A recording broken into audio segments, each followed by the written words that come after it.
everybody. Today we'll be talking to Mina Dilip about whether gender-neutral parenting is an answer to raising boys and girls differently so that each find their own path and grow up to be kind, empathetic, empowered individuals in their own right. There's a lot we can say about Mina, but let us ask her about herself. Please say a few words about yourself, Mina. So thank you so much, Jyoti. I'm a play therapist, and I work with children, adolescents, and also adults using play-based methodologies. It's my passion to see a happier world, and I do my share, I hope. Nice to hear that. And of course, yes, you definitely make a difference, as we've seen time and again, and we've had conversations with you earlier also. And I'm sure parents out there are really, find it helpful the way that you address issues related to parenting, raising boys and raising girls. So with that, let's delve right into the thick of things. We have a Raising Boys campaign, as you're aware about it, where we talk about the importance of having to raise boys who are kind and empathetic to make it a safer space for women out there in the world. So what is one of the key aspects to raising boys, according to you? So as much as I would love to say that the greatest aspect or the key aspect in raising boys is to make sure that we create an equal and free space in the home setting, regardless of gender, I think there is a lot more to it than that. I think it's also about having the ability to model the behaviors that we want our children to follow. So for example, in the home setting, if a boy is noticing his father sharing equally in household chores, treating his mother with respect, not passing comments which are derogatory towards women, then those are the attributes he is going to imbibe, because children are by nature observational learners. Our kids look at us and then they do what we do rather than what we say. So I think that is the bigger piece in terms of bringing up sensitive, empathetic boys. So when you say that, we must bring them up in a similar fashion regardless of gender, do you think gender-neutral parenting is the way ahead to, raise boys and girls differently and yet at the same time give them their own space as individuals?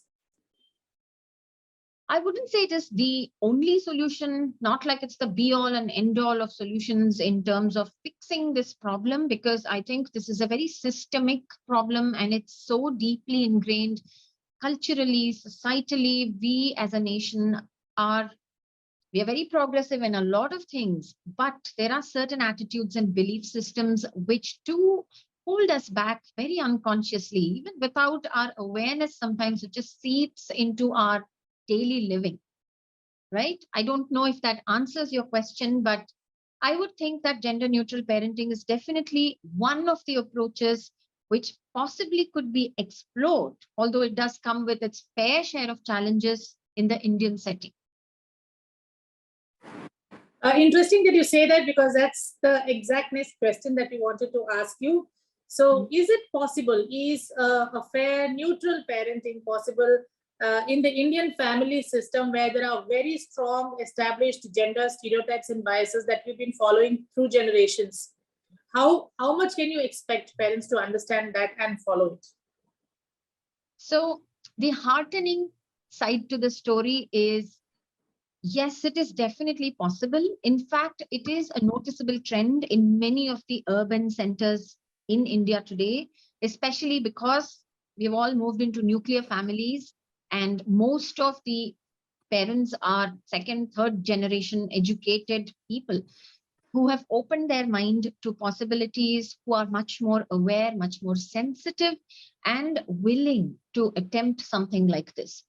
So to answer your question, in short, yes, it is absolutely possible. But is it easy? No. Is it simple? Absolutely not, because there are humongous challenges out there. Even if we are not yet in the joint family system where you have people day in and day out reinforcing the whole gender norms and the strict, rigid attitudes related to genders, saying, oh, this is a girl and she's going to grow up to get married. and this is a boy, he must study engineering. These are some of those very deeply ingrained belief systems which have been passed down generations. So when you have them right there, it's harder. But even when you're in a nuclear family setup, there are a lot of dependencies. You may not have your elders living with you. They may be in a separate family unit, but because both parents are working, they might depend on these very same elders to take care of the children while the parents are away. And it is inevitable that these attitudes kind of seep into the caregiving. And it's not that it's their fault. They're not doing anything intentionally to cause harm. Their intent is absolutely not malicious, but it's just the way they see the world. It's just how they've been brought up. It's the values they hold, the attitudes that make them who they are. So it is very, very challenging to break through that.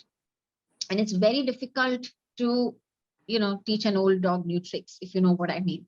Beyond a certain age, it's really hard to get through to your elders. And you can't offend them because they are your support system. You need to be in their good books so you have that continued support. So it's a very, very fine balancing act. In their own home setting, perhaps parents can implement and enforce certain things which bring about certain degree of neutrality and equality among the genders. But once they go out there into the extended family, there are no guarantees. They are going to get influenced by all of these other clashing attitudes. So can parents do anything at all to ensure that the children are not overly affected by these attitudes that you're talking about, whether it is in society out there when playing with, say, the children of the apartment, or their schoolmates when they are in school or outside, or even in other members of with other members of their families? Do you think that it's possible to overcome these things, and what are the steps that parents can possibly take to ensure that the child is not overtly influenced by these things? So I would like to answer this in two parts. It depends on the approach, first of all. Now, when we talk about gender neutral parenting, there are so many parts to it. The way I see it, the most doable part is to establish equality. When it comes to treating children of different genders within the same household, making sure that they have access to the same opportunities, treating them with the same kind of respect, talking to them in the same way, etc. But once we are in a larger community context, of course, they're going to interact with, like you said, their peers, and then they're going to talk to extended family members, school, and all of that. And it is going to confuse them, and they're probably going to come back with a lot of questions. The one thing the parents can do in such a situation is to keep channels of communication open. Enable children to have free, open, honest conversations. Ask whatever questions that they have in their mind and try to answer them to the best of their ability. They don't have to have all the answers. Sometimes it helps to even say, well, this is a gray area for me. I don't really know. Why don't we figure this out together? So just creating that safe space to be able to talk about these things and telling children that this is how we do it. This is how we see the world.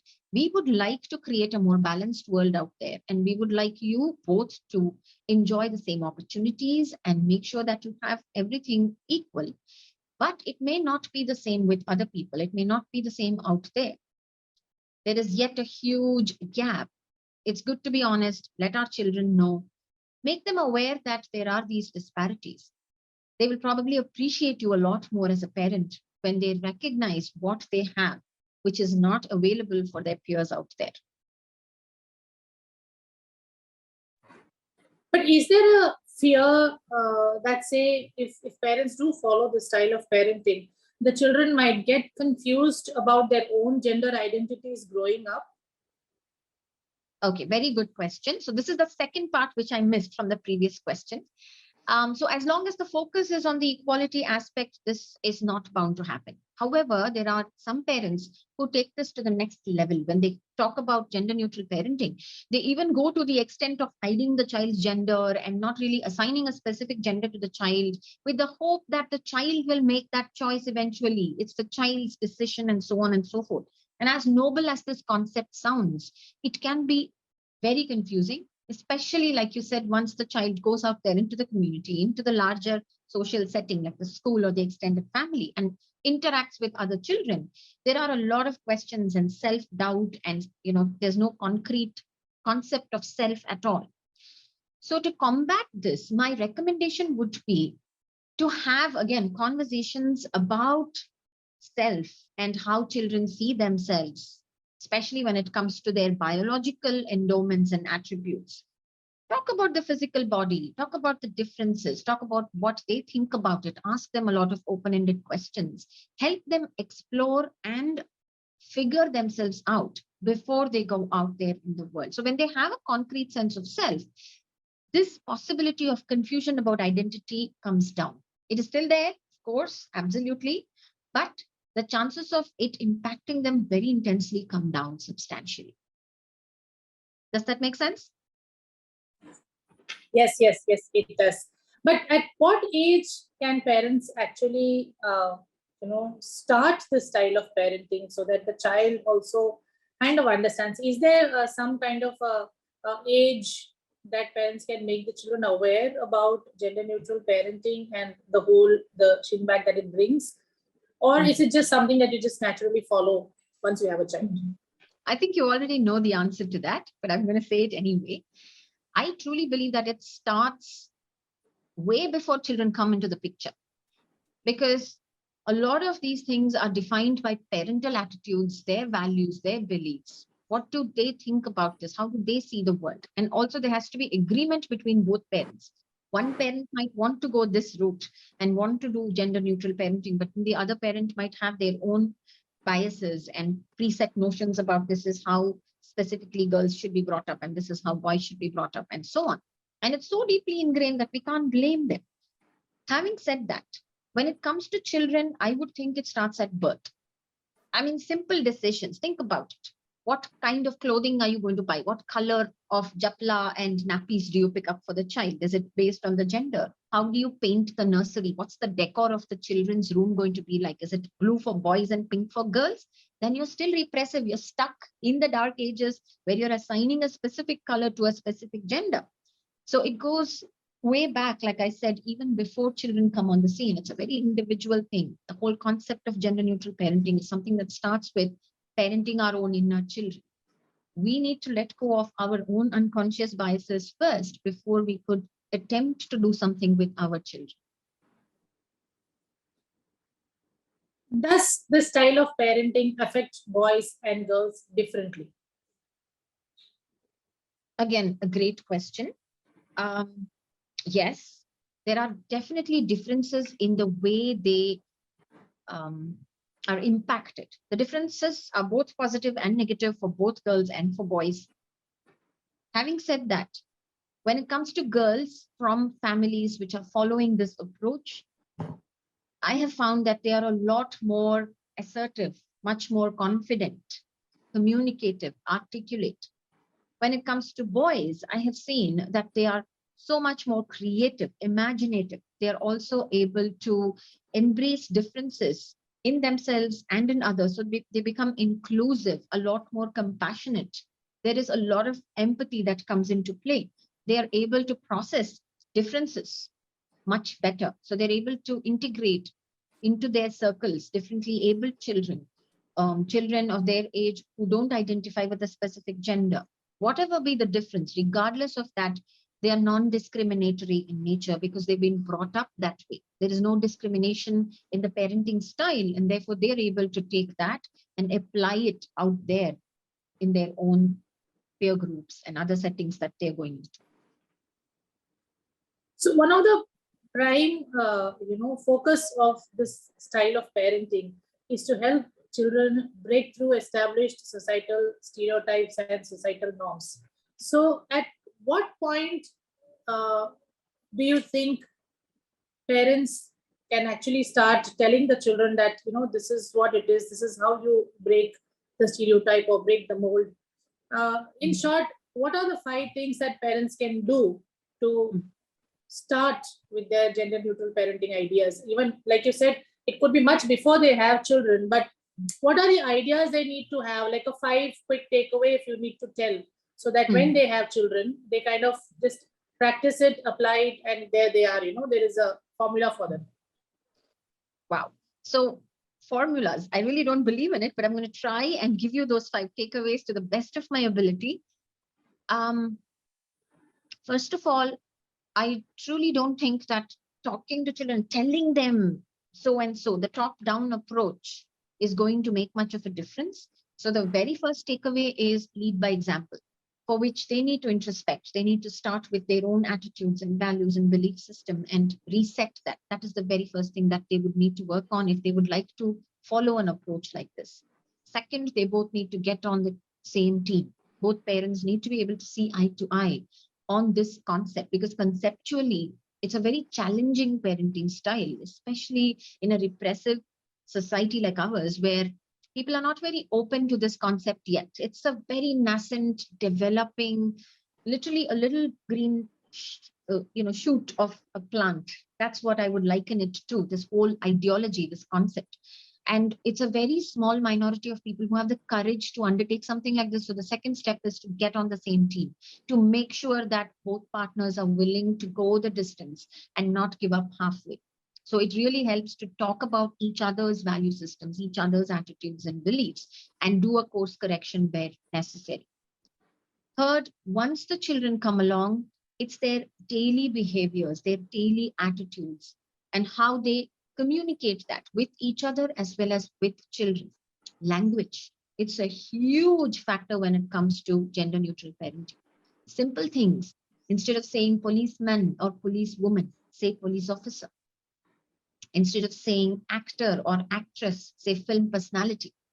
So it's that subtle shift which brings about a humongous change. And children notice these things. The subtler the shift, the bigger the impact.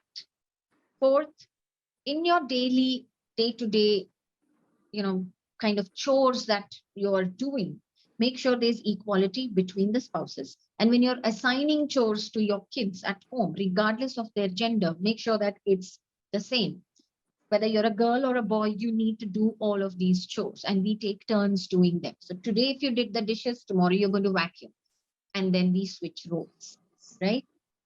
And fifth takeaway could probably be make sure that you provide equal opportunities, make sure you provide equal exposure, same kind of toys, same kind of activities. It's not like you're a boy, so you can do horseback riding. You're a girl, so you should only go to cookery class. It doesn't work that way. Both of them get to do both of those things if that's what they want. The emphasis needs to be on their choice. What is it that they want to do? Their personality traits, how do they want to take this forward? So if the parents can keep the focus on what is it that the children are choosing, then I think half the battle is won. So there, I've given you your 5 takeaways. I hope that Yes, you have. Yes, you have. And I'm sure it's going to help change parents think from a certain way to a certain a different direction altogether. But having said that, we've discussed a lot about the pros, sort of, when it comes to gender neutral parenting. Are there any cons, and are they specific to boys and girls? I mean, would it at all have any kind of a negative impact on the boy and the girl differently again? So in this space, what I have noticed is there are, of course, cons. There is no approach which comes con-free, right? There are always disadvantages, and there will be a flip side to everything. And I feel like it's sort of equal in the sense it doesn't matter whether you're a boy or a girl, but if you're coming from a gender neutral parenting environment, then you have certain values and beliefs which are bound to be at odds with what you see out there.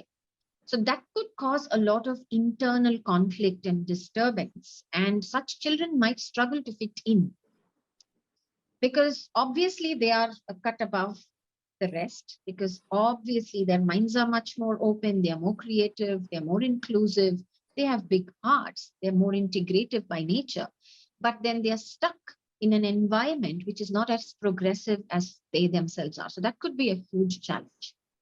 Second, the kind of activities that they choose. So this is one point where perhaps boys are at a bigger disadvantage than girls are, because somehow being a tomboy is a whole lot more acceptable for girls than an effeminate boy. So if a boy is choosing to play with dolls, for example, he's going to get bullied mercilessly. He's going to be ragged, humiliated, and isolated.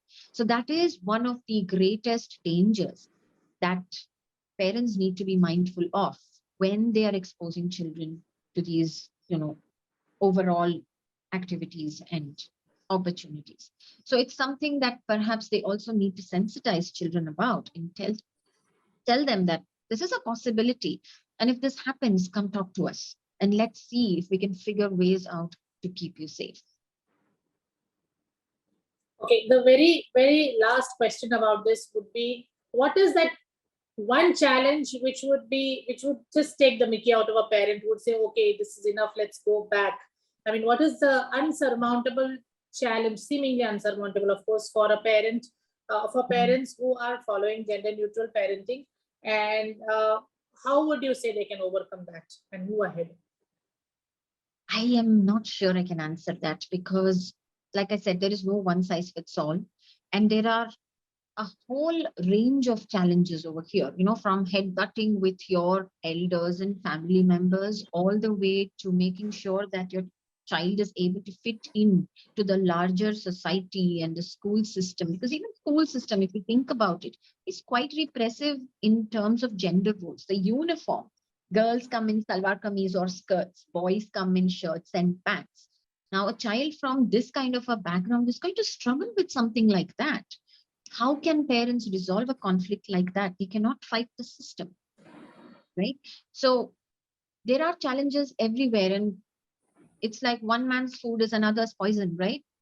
So what may be insurmountable to me may be nothing to you. So it's really difficult to prescriptively say that this is that one challenge which is a make or break for this style of parenting. I think it's a very, very personal approach to the challenges, and the kind of challenges that parents face and the solutions that they come up with also will be equally personal. I'm really sorry I don't have a better answer than that, but that is the reality.